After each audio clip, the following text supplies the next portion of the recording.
中本意为，本性中本意为啥？就是呢，清净。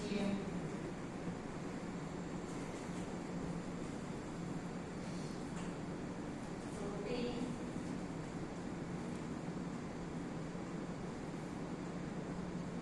平等。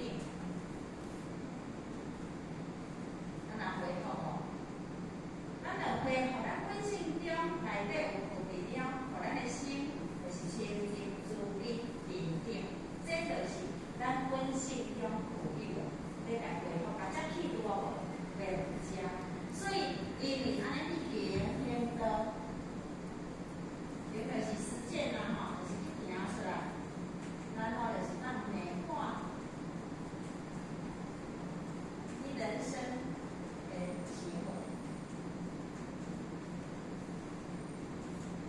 咱透过着修道了后，行出来，咱这个身躯，若讲话就是咱心之音啊。声咱讲话就是咱心的声音出来哦。所以有个人讲我无心讲迄无味的，其实不是。你的心内底，你若去静静啊你心内底就是有迄个物件，你会讲着无？所以人讲言是心之音。你的心看无，你咧想啥人看无？但是根句讲出来，人就知影。行是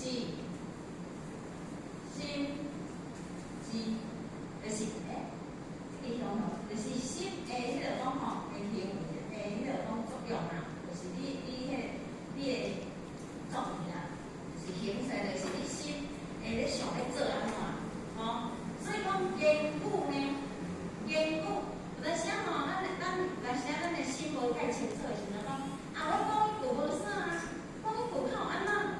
但是你毋知影，你讲一句，就是你的心内底，言咱咧讲话就是心之音，就是讲你会讲一句，有当时会讲像讲我要甲伊讲假设讲去了国口啦，好，我要互你安怎？你若心内底无即个歹的念头啦，你的言语绝对袂去讲迄句话。各位先生，所以圣灵甲你讲的毋是无迄落啊，就是讲，所以讲咱爱家己咱透过着修道，咱就像你沁人心，你若去沁人心，你就会伫言语内底，你就国口。你若慈悲的心，你伫言语内底，你就是足柔软的话。就是互人出师